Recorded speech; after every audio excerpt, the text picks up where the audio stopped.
Skal du have risengrød til nu? Den lugter, den minder om noget meget grimt.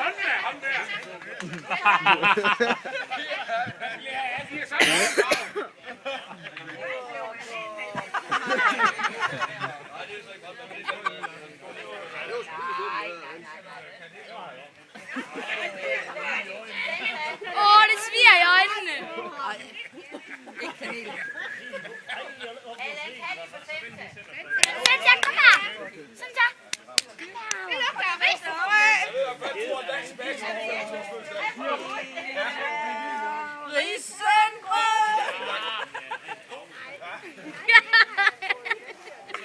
Hvad krammer? Prøv lige at vente om, Jesper. Var det derfor, du skulle have en tøj over, Jesper? Ja, det tror jeg. Ja. Det er nok en god idé. Jesper, du blev lidt farvet hår.